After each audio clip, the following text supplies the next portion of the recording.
오늘은 17번째 강의 실물교훈 제16장 탕자의 비유입니다. 본문의 말씀을 읽고 시작하도록 하겠습니다. 아들이 가로되 아버지여 내가 하늘과 아버지께 죄를 얻었사오니 지금부터는 아버지의 아들이라 일컬음을 감당치 못하겠나이다 하나 아버지는 종들에게 이르되 제일 좋은 옷을 내어다가 입히고 손에 가락지를 끼우고 발에 신을 신기라.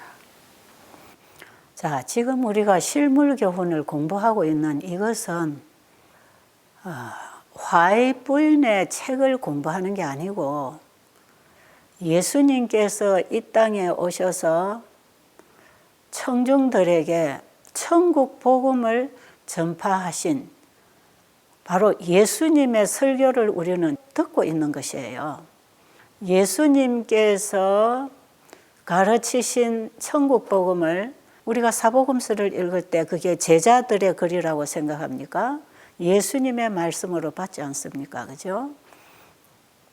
마찬가지로 이번에 실물교훈은 예수님께서 비유를 통해서 가르쳐 주신 천국 복음. 이 복음은 참으로 우리의 구원에 필요한 기별이라는 것을 우리가 인식하면서 공부를 해야 되겠어요. 자, 2000년 전에 예수님 앞에 앉아있던 청중들이 예수님이 이런 비유를 가지고 이제 설명을 하신 내용을 제자들은 몇 절에 한두 절에 아주 함축하고 요약해가지고 간단하게 이렇게 성경에 기록한 것을 이제 여기 엘렌 G 화이트는 이것을 우리가 이해하기 쉽도록 잘 설명을 하면서 풀어놓은 것이에요. 그래서 우리는 실물교훈에 이번에 그때그때 주제 아래서 주어지는 본문의 말씀들이 있잖아요.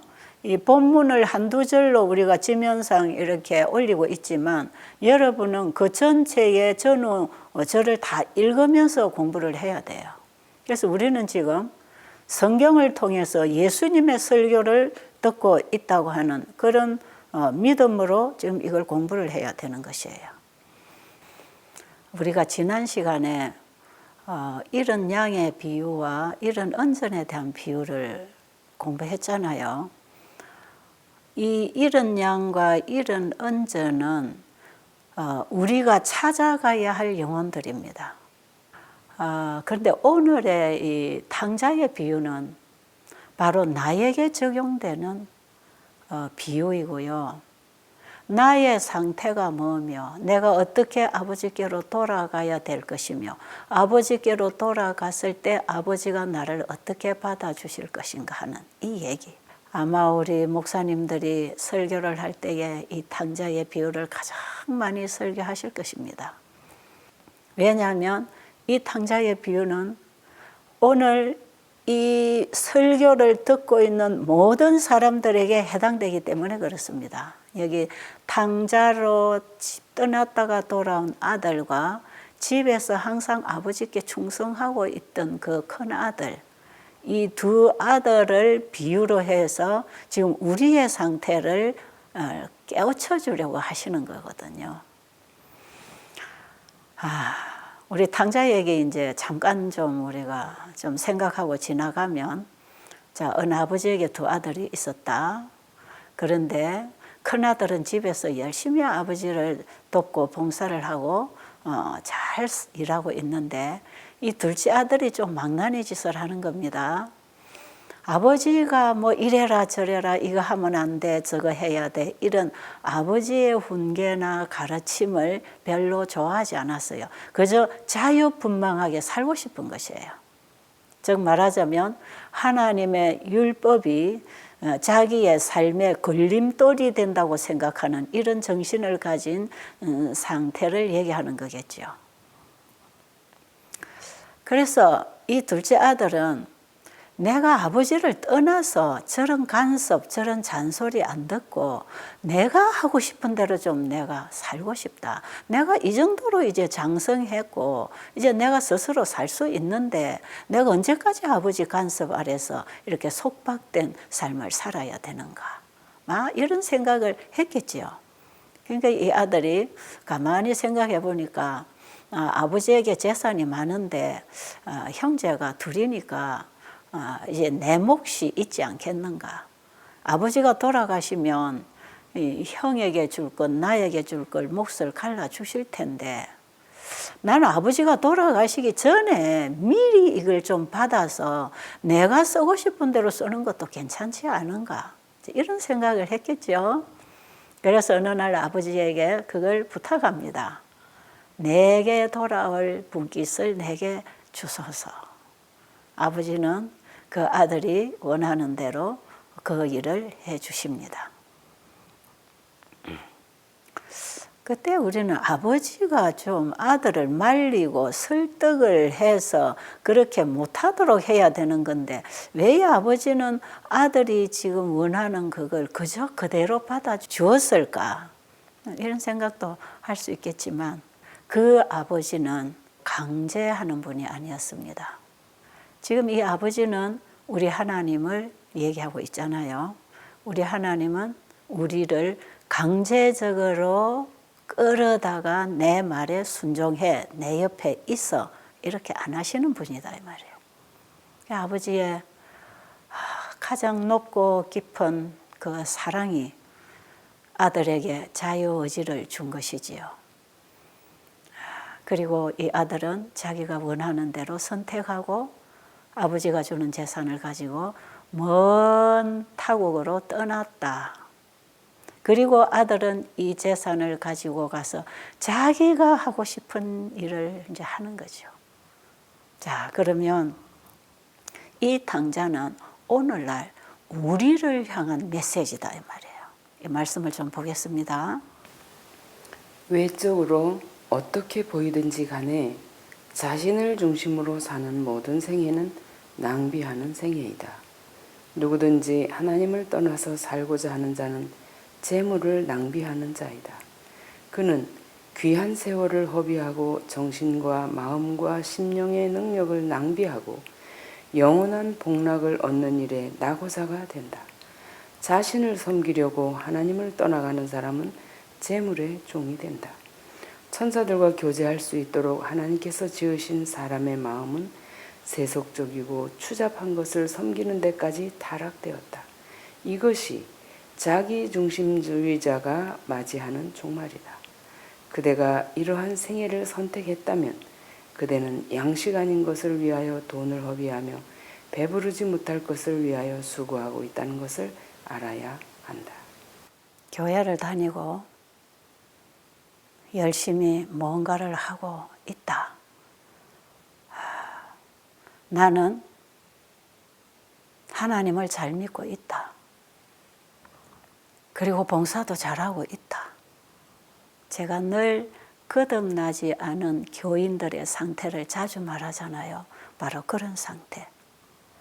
교회를 다니고 성경을 읽고 가르치고 기도하고 찬양하고 열심히 11조도 내고 출석하고 있지만 그 신앙이 자기 중심적인 신앙일 때 자신을 중심으로 해서 사는 모든 생애는 그것이 다 낭비하는 생애고 허랑방탕한 생애다. 우리에게 주신 은혜의 기회가 되는 이 소중한 시간들을 다 허비하고 있는 것이고 정신과 우리의 심령의 능력을 낭비하는 것이라. 그렇게 살아간 결과는 천국을 얻는데 낙오자가 된다는 것입니다. 여러분, 우리가 교회도 다니고 신앙도 하는 척하면서 세상 것들도 즐기고 세상 것들을 추구하고 세상의 재물과 지위와 명예를 얻기 위해서 뭔가를 우리가 추구하고 그 즐거움으로 살아간다면 정말 우리가 날마다 진리를 하나하나 깨달아가고 하나님을 알아가는 그 기쁨과 그 행복 때문에 우리의 영혼이 소성하고 하나님이 우리에게 주신 재능들이 개발되면서 하나님이 기뻐하시는 그 일에 우리 자신을 들이지 아니하고 이것을 세속적인 것에 우리의 모든 애정을 쏟으면서 천국도 얻기 위하여 교회를 열심히 다니고 있는 사람들, 양다리 걸친 사람이라고 하지요. 그리고 이런 사람을 반쯤 회개한 사람. 하나님께 자기 자신을 전적으로 드리지 아니하고 90%만 드렸으니까 나는 하나님께 잘 드렸다고 생각하는 사람.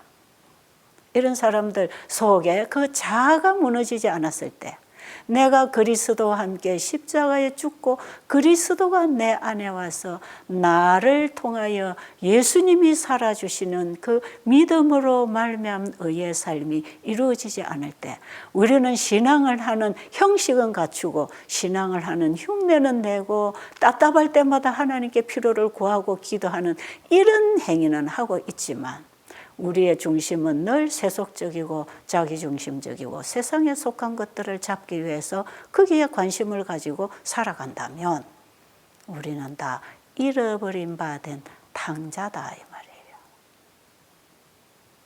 여러분 오늘 이 탕자가 내가 아닌가 이걸 깨닫는 것이 오늘의 주제입니다. 내가 이런 탕자라는 사실을 알았다면 지금 내 처지가 아직까지는 먹을 게 있고 아직은 살만하고 아직은 건강을 가지고 있기 때문에 아직 나는 괜찮다고 생각하고 있는가. 그러나 이런 것들을 추구하면서 살아간 결과가 뭔지를 오늘 우리에게 보여주는 거 아니겠어요? 너무 늦기 전에 아버지께로 돌아오면 복을 더 많이 누립니다. 여러분, 우리 인간이 자기가 하고 싶은 대로 하는 일들이 다 뭐겠습니까? 자기가 먹고 싶은 대로 먹을 때 자기 몸을 망가뜨릴 것이고 자기 영혼을 망가뜨릴 것이고 자기가 하고 싶은 쾌락을 누리고 즐길 때 자기 영혼이 망가지고 자기 인생이 망가지고 자기가 좋아하는 친구들 만나고 술 마시고 오입하고 돈이 많으니까 친구들이 좋아하겠지요. 여러분 요즘에도 돈이 많아서 돈 잘 쓰고 그냥 친구 잘 사귀고 그냥 오락하는 장소에 먹고 마시는 장소에 친구들하고 같이 가서 돈 잘 쓰면 그 친구에게 따르는 친구들이 많고 따르는 여자들도 많을 것이고 얼마나 부러운 눈초리로 야, 저 사람 어떻게 저렇게 재물이 많지? 아마 이런 부러운 눈초리로 친구들이나 주변에 있는 여자들이 이 남자를 쳐다보고 있었을 것이죠. 자, 여러분 돈으로 사귄 친구는 돈이 없어지면 다 떠나가는 것 아니겠어요? 이렇게 허랑방탕 하다가 보니까 어느새 돈은 다 없어졌습니다. 그게 이제 세월이 좀 갔겠지요. 그리고 이제 그 나라에 마침내 흉년이 또 들었다고 합니다. 여러분 흉년이 들면 얼마나 또 인심이 고약합니까? 내 가족들이 먹을 것도 없는데 배고픈 사람, 이웃 사람 생각할 여지가 없겠지요. 그러다 보니까 굶주린 배를 켜지고 어딘가 가서 내가 좀 먹고 살기 위해서 일할 곳이 없나 하고 이제 찾아다니다 보니까 돼지 치는 집에 돼지를 치는 그 일을 하는 머슴살이로 들어갔다 이 말이야. 이 당시에 돼지 치는 직업이 가장 비천한 직업이었다고 합니다. 그런데 허들판에 돼지를 이제 치고 있는 거기에 가서 돼지 똥도 치우고 돼지에게 먹이도 갖다 주고 이렇게 수고를 하고 있지만 자기 배는 여전히 고프고 춥고 헐벗고 외롭고 아무도 자기를 돌봐주거나 너 배고프지? 밥 먹어서 와서 밥 먹어. 이런 사람 없었단 말이에요. 이것이 하루 이틀 길게 세월이 가다가 보니까 자기 모습이 너무 처량한 것이에요. 내가 왜 이렇게 됐지? 그러면서 지금까지 돈을 잘 쓰고 친구들을 만나고 흥청망청 재미를 누리면서 먹고 마시고 살 때에는 내가 아버지 집을 잘 나왔지, 내가 할 수 있는 일을 마음껏 할 수 있어서 얼마나 좋은가. 그러면서 자기가 참 잘 선택했다고 생각했을 것입니다.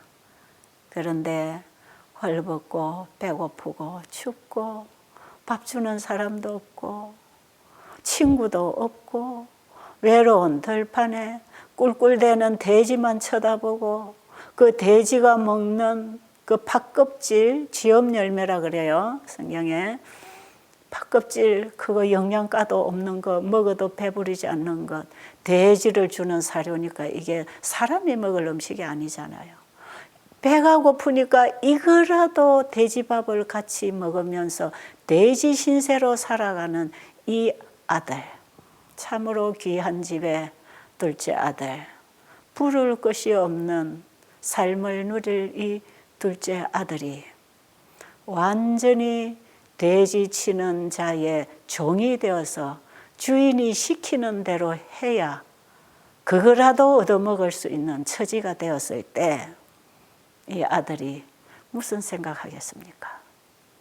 사람은 자기가 고난에 빠지지 않으면, 자기의 인생의 위기를 느끼지 않으면 하나님을 찾아 돌아오기가 참 어렵다는 것이지요.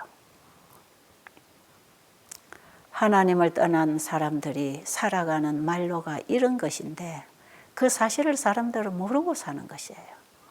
그러나 자기가 가장 위기에 인간의 한계를 느낄 때, 더 이상 견딜 수 없는 고통과 추위와 배고픔을 느낄 때 어디를 생각하겠습니까?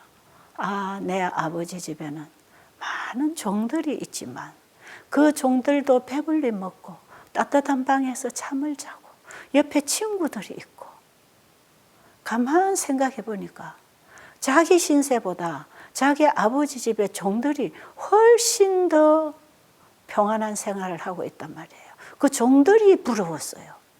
전에는 자기 집에 일하는 종들 하찮게 생각하고 정말 별 볼 일 없는 사람처럼 취급하고 교만하게 살았지만 지금 자기 신세가 종들보다 더 못한 신세가 되었다는 것을 알 때에, 아, 내가 우리 아버지 집에 가서 종으로라도 살아가면 내가 따뜻하게 자고 먹을 수 있지 않겠는가? 이 배고픈 배를 채울 수 있고 이 추운 몸을 가릴 수 있는 옷을 입고 살지 않겠는가? 여러분, 이 둘째 아들은 자신의 상태를 보면서 낮아질 대로 낮아지고 자기의 비참한 상태에 자아와 자존심은 다 무너졌습니다. 그 자존심이 살아있을 동안에는 절대로 아버지 집에 돌아가지 못하지요. 자기 힘으로 뭔가 살아보려고 즐겨보려고 애쓰지 않겠어요. 근데 다 없어졌어요. 빈털터리가 되고 아무것도 없어지고 이제는 그 주인에게 잡혀있는 종이 되어서 주인 시키는 대로 살아야 되는 신세가 돼버렸다 이 말이에요. 우리가 세상의 죄를, 세상의 쾌락을, 세상의 즐거움을 누리기 위해서 하나님을 떠나고 하나님 말씀에 순종하기 싫어서 자기 마음대로 방종하고 살아간 그 결과는 마지막에 죄의 종이 되는 것입니다. 죄가 우리를 확 사로잡아 버렸어. 옴삭달싹 못하게 사탄에게 굴복당할 수밖에 없는 인간으로 비참한 상태가 된다 이 말이에요. 그런데 그럴지라도 자기의 상태를 깨닫고 아버지 집으로 돌아가야 되겠다고 생각하는 이 아들의 가슴 속에는 그 아버지의 자상하고 이해심이 많으시고 아들이 원하는 것을 무엇이든지 해주기를 원하는 그 아버지의 사랑에 대한 기억이 있었다 이 말이에요. 그 사랑을 기억하고 있었기 때문에 내가 아버지 집에 돌아가면 종으로라도 나를 받아주시지 않겠는가. 내가 아버지의 아들이 된다고 하는 것은 기대할 수 없고 이제 아들의 몫은 내가 다 받아 남았고 이제 내가 아들로서의 자질은 다 잃은 사람이니까 나는 그 집에 종으로 들어갔어. 살아야 되겠다고 하는 이런 참 낮아지고 가난한 심령으로 그 한 가닥 아버지의 사랑의 기억 때문에 아버지께로 돌아가야 되겠다는 생각을 했다는 것입니다. 이 아들은 아버지께로 돌아옵니다. 헐벗은 그대로 아마 아버지에게 받아온 것을 다 다시 회복해가지고 내가 집 나올 때보다 아버지 훨씬 더 많은 재산을 늘려가지고 내가 왔지 않습니까 하고 그 아버지 앞에 자존심을 세우기 위해서 내가 열심히 돈을 벌어가지고 아버지의 재물 축낸 것을 내가 보충해서 돌아가야지. 그리고 내가 의기양양하게 멋지게 차리고 내가 아버지 앞에 가서 자 아버지 내가 아버지 떠나서 이렇게 훌륭하게 잘 살았습니다. 그렇게 되어서 아버지께로 돌아오려고 했더라면 영원히 불가능했을 것인데 이 아들은 자기의 초라한 모습, 헐벗은 모습, 배고픈 모습 그대로 가장 자기가 낮아져서 아버지의 종의 한 사람으로 일하겠다고 하는 그런 낮은 심정으로 나는 죽고 이런 것입니다. 자기를 포기하고 아버지의 아들로서의 자아는 다 포기하고 내가 아버지께로 돌아가리라.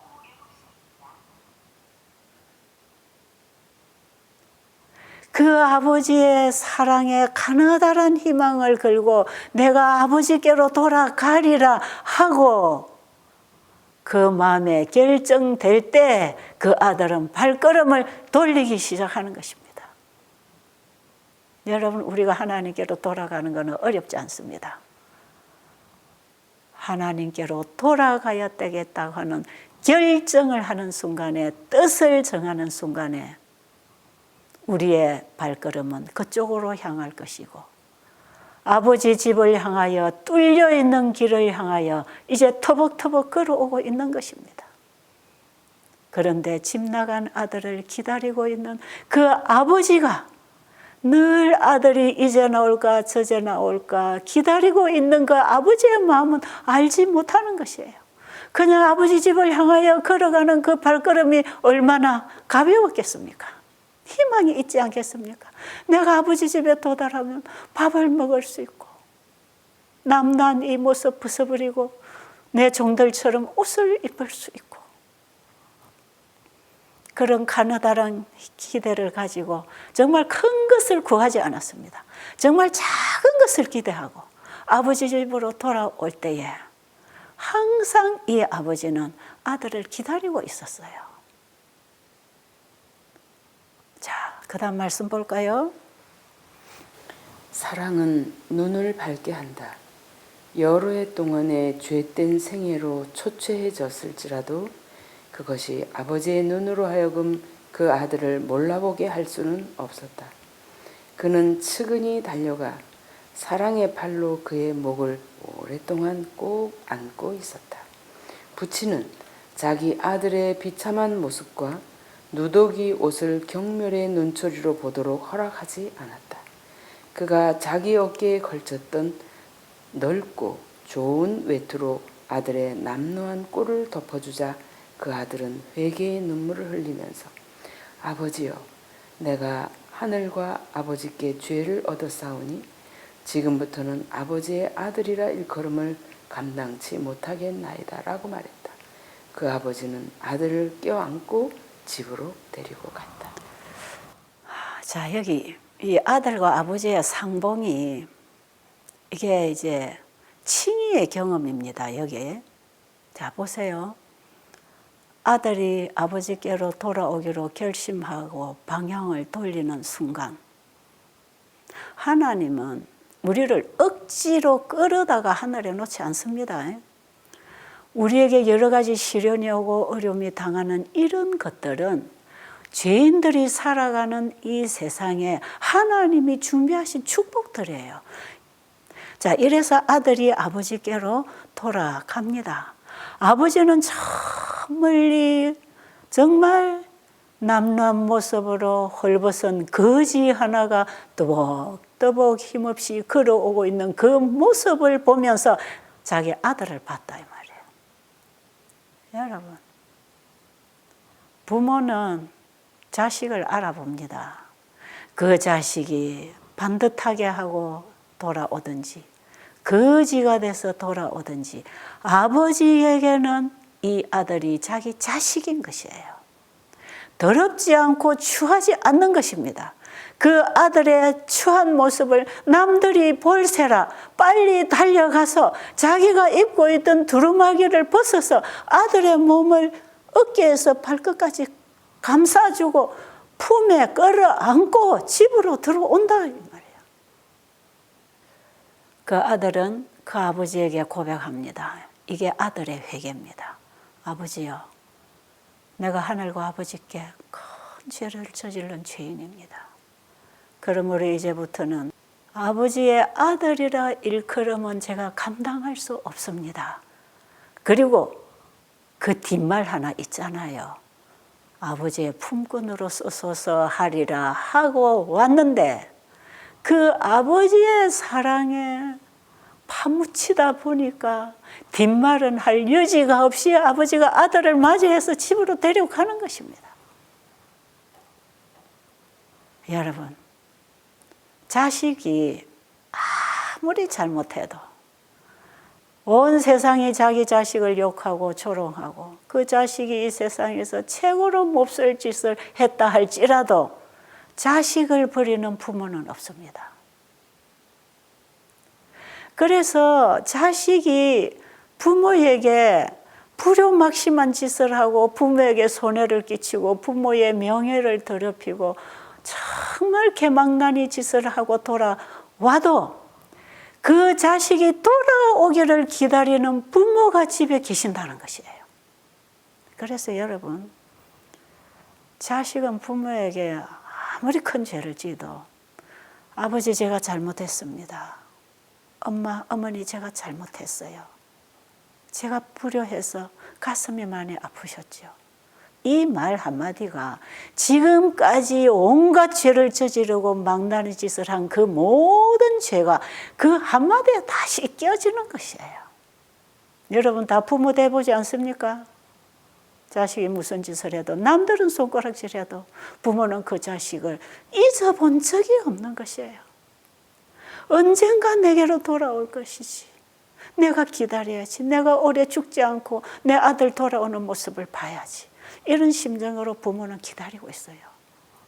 그래서 이 부모의 마음은, 아버지의 마음은 무한히 용서하는 마음이에요. 70번씩 7번을 용서하라는 그 마음은 우리 하나님의 마음, 부모의 마음, 바로 우리 아버지의 마음이다 이 말이에요. 그런데 이 아들이 돌아오기 전에 이 아버지는 아들의 죄를 다 용서해 놨어요. 한번 볼까요? 자, 이사야 44장에 보겠습니다. 여러분은 지금 이 화면을 통해서 읽어드리는 화이트의 말씀과 성경절들 같이 보고 밑에 성경절이나 코테이션이 다 나오니까 여러분이 거기서 잘 같이 보시기 바랍니다. 자, 이사야 44장 22절 보겠습니다.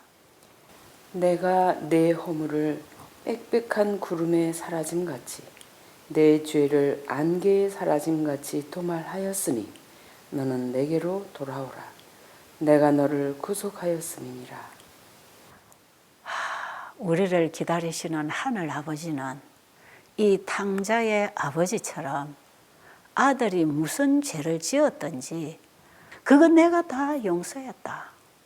내가 그 죄 도말해버렸다. 내가 그 죄를 기억도 안 한다.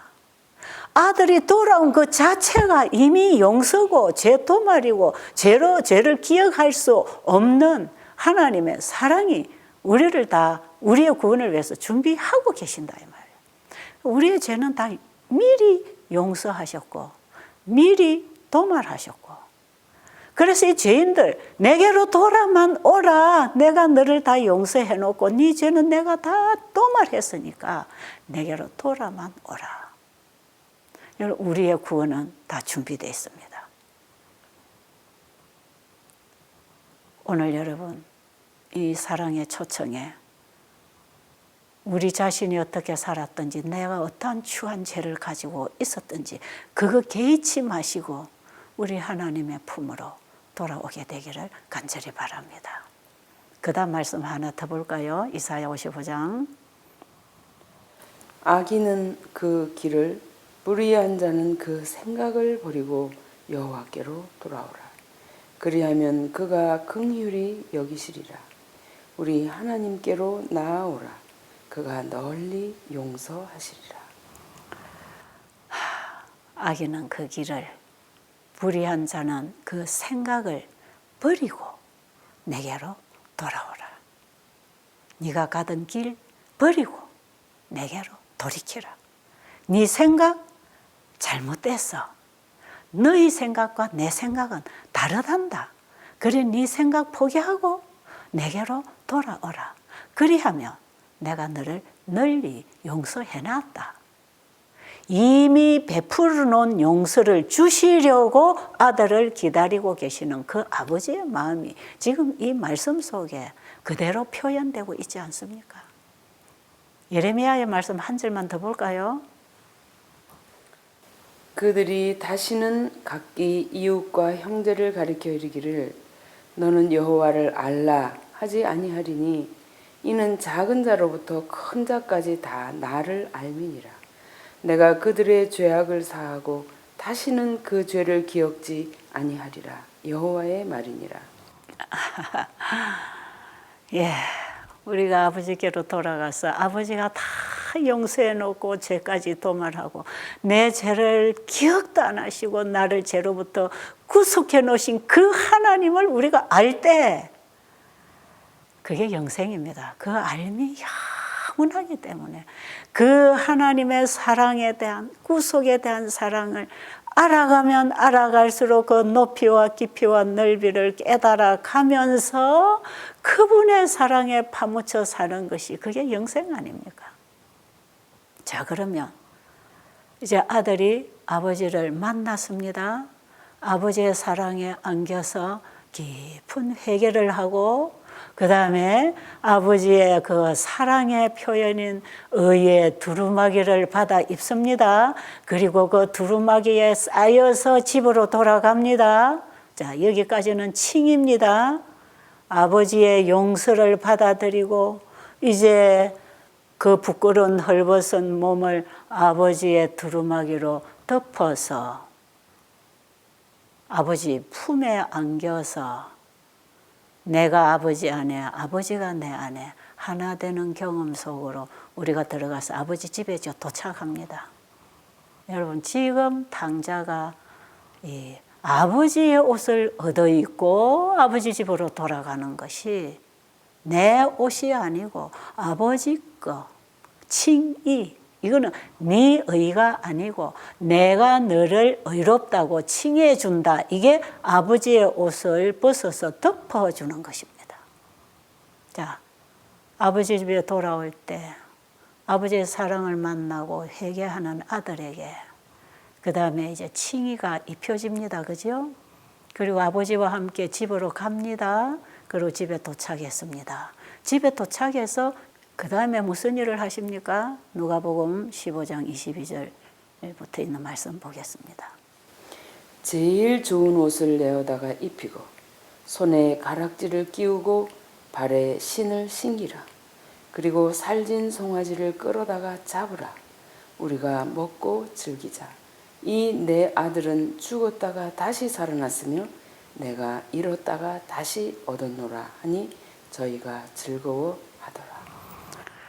자, 집에 들어가서 이제 뭐 합니까? 지금 우리가 칭의를 받고 십자가의 경험을 하고 믿음으로 주님을 따라 어디에 들어가지요? 하늘 지성소에 들어갑니다. 이게 참 새 천사의 기별을 지금 이렇게 복음으로 풀어주고 있다 이 말이에요. 자, 믿음으로 그 아버지의 사랑 안에서 아버지를 따라 집으로 들어갔습니다. 여기서 이제 뭐 합니까? 집에 가서 뭐 합니까? 여러분, 새 옷으로 갈아입으려면 몸을 씻어야 되잖아요. 그렇죠? 그 더러운 누더기 벗기고 더러운 때 묻은 냄새 나는 몸은 다 씻기고 그 디덕디덕 붙어있던 때도 다 벗겨내고 아마 깨끗한 속살이 올라올 만큼 누더기가 되어 있는 그 때를 다 아마 씻어냈을 것입니다.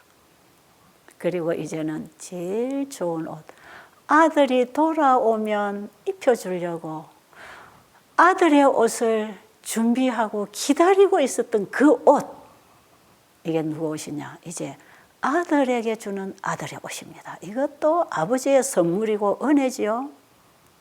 죄를 완전히 도말하는 일이 지성소에서 일어납니다.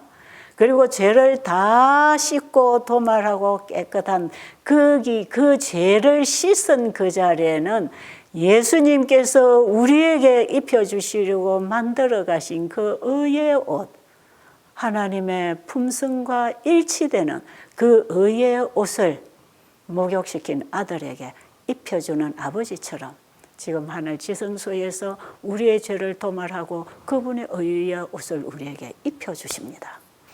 그리고 반지를 끼우는 것은 인치는 것입니다.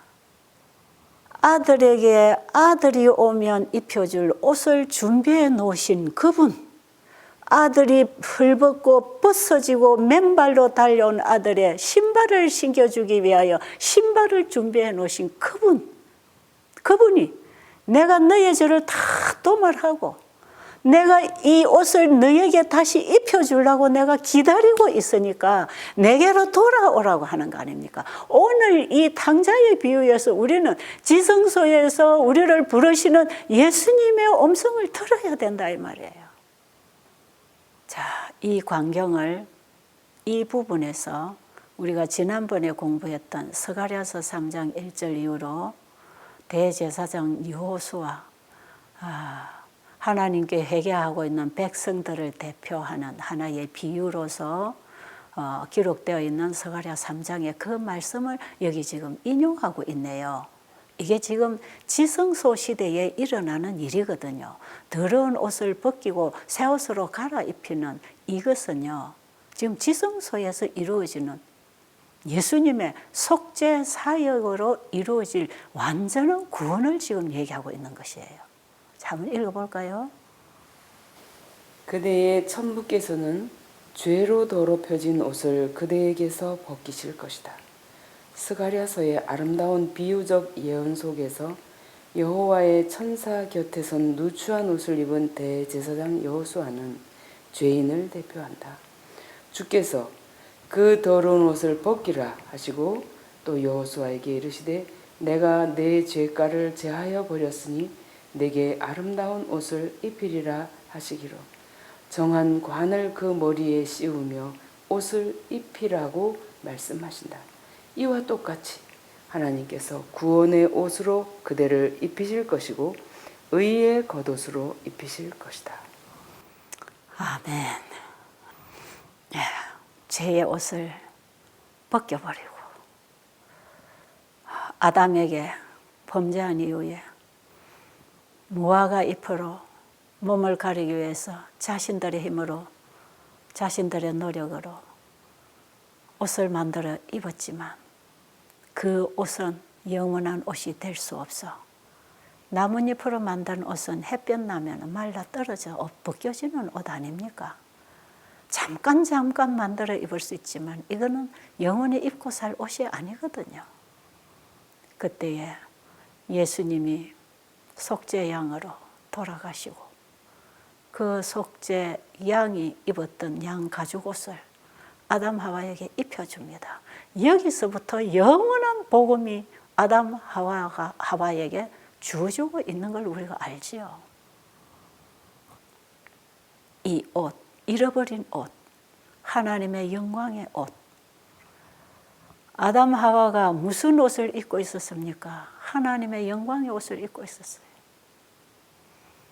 그 죄로 인해서 벗겨진 것, 그거 우리 예수님이 우리의 죄값을 지불하시고 그분의 의와 품성으로서 벗겨져 없어진 그 옷을 주님이 다시 짜고 만들어서 그분의 피로 한 올 한 올 짜서 인간의 의와 노력이 한 올도 섞이지 않은 순수한 예수님의 의로 짠 그 옷, 영광의 옷, 하나님의 품성의 옷, 아담 하와가 범죄해서 잃어버렸던 그 옷을 지금 마지막 지성소에서 우리의 죄를 도말하시고 잃어버렸던 그 옷 내주시는 것입니다. 이거 네 옷이잖아. 이거 입어. 제일 좋은 옷. 너 오면 입혀주려고 내가 준비해 놨단다. 그 옷을 받아 입는 얘기가 예언적으로 상징적으로 스가랴서 3장에 기록되어 있다 이 말이에요. 회개하고 아버지 앞에 돌아온 죄인, 사탄이 그 더러운 옷을 입혀서 그 고통을 주어서 죄의 불에 태워서 삼켜버리려고 한 그 하나님의 자식을 불에서 꺼내서 다시 회복시켜서 새 옷으로 갈아입혀 주시는 그 광경이 지금 지성소에서 우리의 구원을 완성시켜 주시는 마지막 속죄사역입니다. 여기서 우리의 구원이 완전히 완성되는 것이에요. 이렇게 구원받은 백성이 완성되면 예수님은 이제 중보자로서의 일을 끝내시고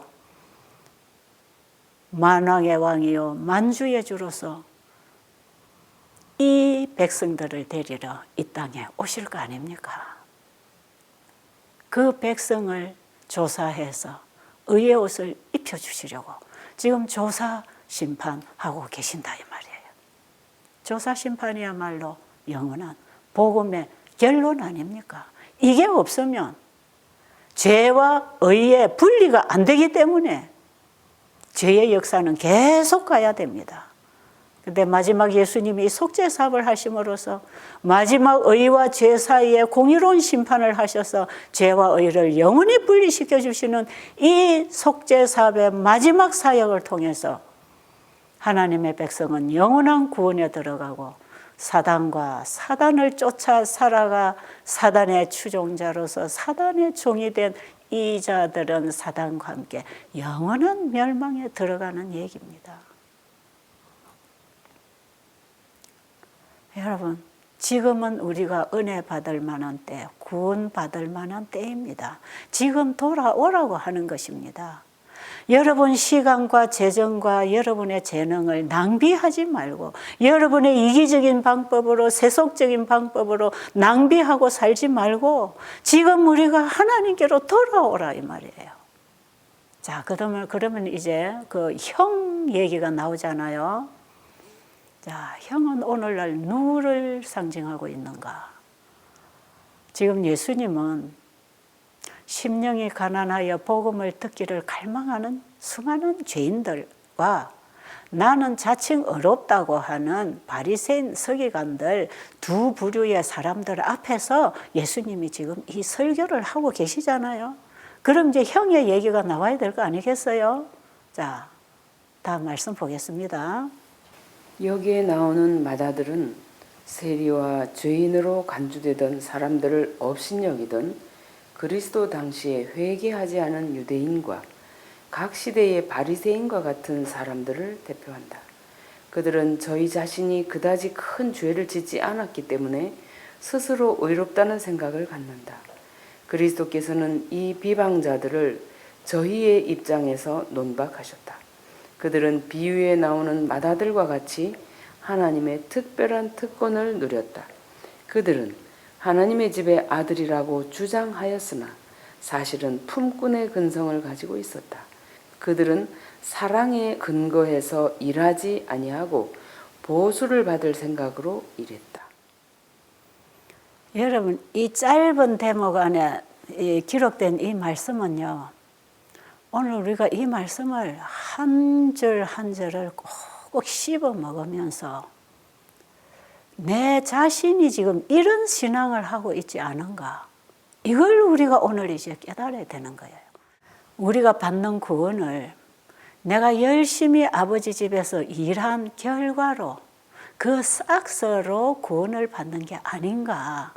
혹여나 우리가 이런 생각을 하고 있다면 내가 잘 믿고 신앙을 잘하고 열심히 봉사하고 헌금하고 헌신하고 구제하는 이런 일이 내가 얻는 구원의 단 1%라도 이것이 공로가 된다고 생각하면 이 큰아들과 같은 아버지를 믿고 있었다 이 말이에요. 여러분, 여기서 우리는 믿음으로 말미암은 의와 행위로 말미암은 의의 차이를 이제 보는 것이지요. 큰아들은 그렇게 나쁜 아들이 아니에요.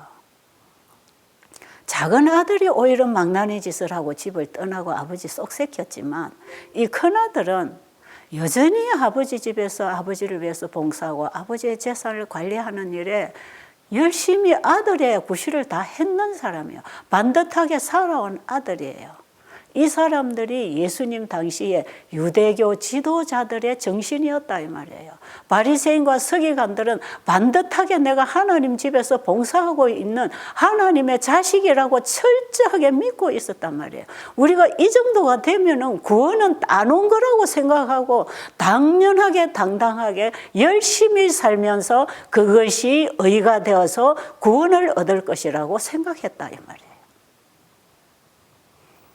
그런데 그것이 나중에 속을 뒤집어 놓고 보니까 아버지의 사랑에 끌려서 그 사랑이 주는 역사에 따라서 사랑의 종으로 살아간 것이 아니고 내가 이렇게 함으로써 아버지가 나를 사랑한다고 생각하는 그런 행위 중심의 신앙을 하고 있었다 이 말이죠. 여러분, 우리가 그동안에 세천사 세미나를 또 13기 14기를 하면서 참복음과 위조복음의 이런 차이를 우리가 많이 얘기했잖아요. 참복음과 위조복음의 차이는 믿음으로 말미암은 의냐 행위로 말미암은 의냐. 예수 그리스도를 간절히 필요로 하는 죄인으로서 예수님의 의를 받고 구원을 받을 것이냐, 아니면 내가 괜찮은 사람이라서 내가 열심히 하면은 그것이 의가 되어서 구원을 받을 것인가 하는 이 행위신앙과 믿음의 의의 신앙의 차이를 사탄은 너무나 비슷하게 가르치고 신앙을 하도록 만들어놨기 때문에 너무 많은 사람들이 지금 속아 있다 이 말이에요. 여기서 우리가 눈을 떠야 된다는 것을 제가 누누이 지금 얘기하고 있는 것이에요. 오늘 우리는 이 탕자의 비유에서 우리 자신의 신앙을 다시 한번 점검하는 귀한 시간이 되었기를 간절히 바랍니다.